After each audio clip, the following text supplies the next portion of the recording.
This closet was far from functional when we moved in. Instead of unpacking and settling for wire shelving, I decided to completely transform it into a custom space that actually works for us, and I truly love how it turned out.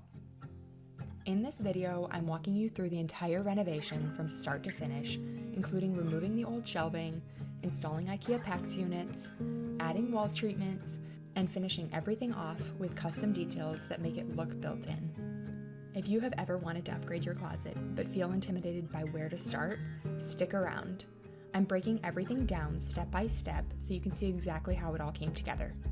Let's get started. When we moved into our new home, I made a decision that probably wouldn't make sense to most people. Instead of unpacking our clothes, I demoed our closet. The wire shelving was literally pulling out of the wall. It wasn't sturdy, it wasn't functional, and I knew if I hung everything up just to take it down later, I would regret it. I didn't want to settle for something temporary. I wanted to build something that would actually work for us long term.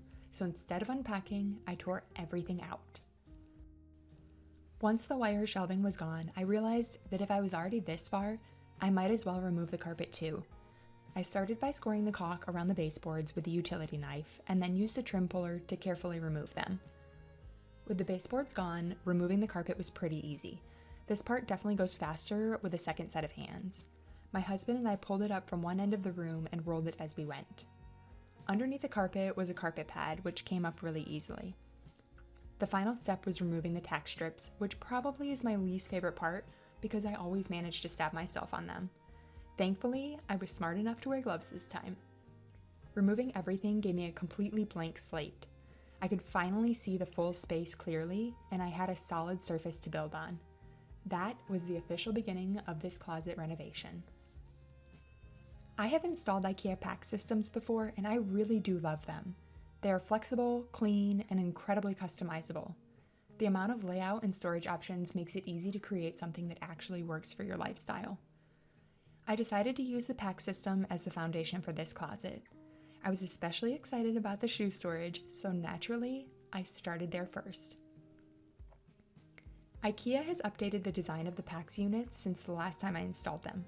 Previously, you assembled the frame completely before attaching the back panel, and then installed them in place.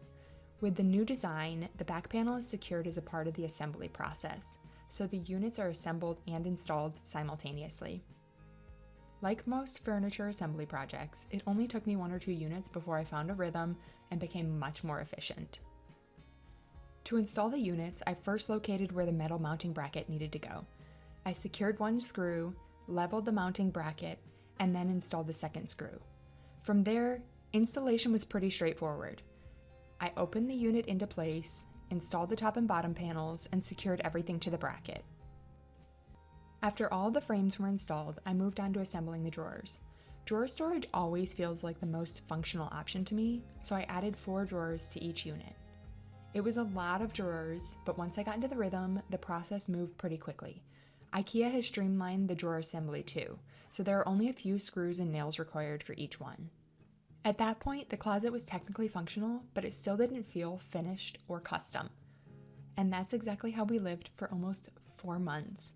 We had installed PAX units, but we were still walking on a bare subfloor. After months of living with exposed subfloor, it was finally time to install flooring. I decided to use tile in the closet. You can't install tile directly over plywood subfloor because wood naturally expands and contracts over time, while tile does not. Without the proper base layer, you risk cracked grout or tile down the road. That's why I installed cement board. I started by dry fitting all of the cement board pieces to make sure everything aligned properly. Once all of my cuts were complete, I mixed mortar and spread it evenly across the subfloor using a trowel. I carefully placed each sheet of cement board into the mortar and secured it with cement board screws. The final step was taping the seams. I filled each joint with mortar, applied joint tape, and smoothed everything out to create a seamless surface. At that point, the closet officially had a strong, tile-ready foundation. Next, it was finally time for tile. Before mixing mortar, I dry fit the entire layout so I could see where my cuts would land and made adjustments before anything became permanent. Once I felt confident in the layout, I started setting the tile. I use tile leveling spacers throughout the installation process because they help keep the tiles aligned and ensure the surface stays flush. Even with the preparation, tile installation is physically demanding. It takes patience and precision. Thankfully, I only ran out of mortar once during the process, which honestly feels like a win. A lot of people ask why I chose tile for the closet.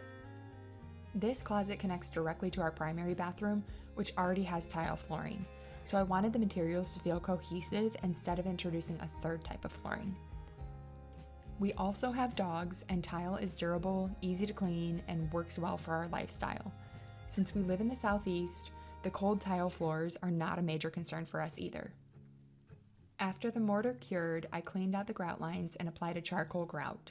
The darker grout softened the contrast and tied everything together beautifully. At that point, the closet started to feel intentional.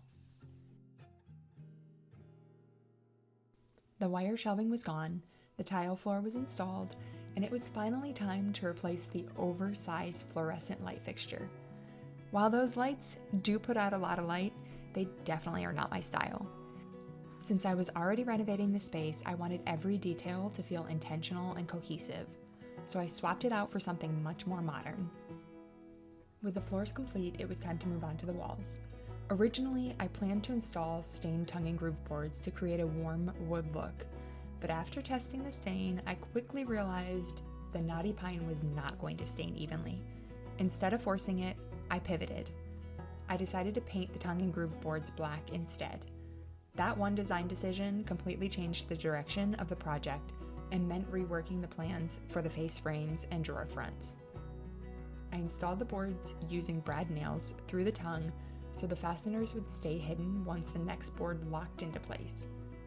To create a more cohesive look, I continued the tongue and groove treatment around the entire room, including above the IKEA units. I also added trim where the boards met the ceiling to give everything a clean, finished transition. Even though the PAX units were functional, I wanted them to look fully built in and custom. I started by wrapping the exposed ends with stained oak plywood panels.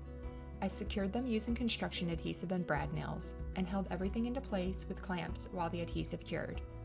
Next, I trimmed out the fronts using oak boards to hide the seams and create a more intentional look. For smaller projects, I usually build face frames as one complete piece and then install it. But with something this large, it's much easier to install each board individually and secure them with brad nails. I received a lot of questions about why I didn't stain the boards before installation. I wanted the face frames to look seamless. To achieve this look, I needed to fill the nail holes and seams before staining. If I had stained it first, those filled areas would have remained visible. My favorite trick for filling nail holes is using a natural tinted wood filler and sanding it smooth before it fully dries. The sawdust mixes with the filler and helps it blend more naturally with the wood stain. I also highly recommend connecting a shop vac to your sander when sanding indoors. It doesn't eliminate the dust completely, but it makes a huge difference.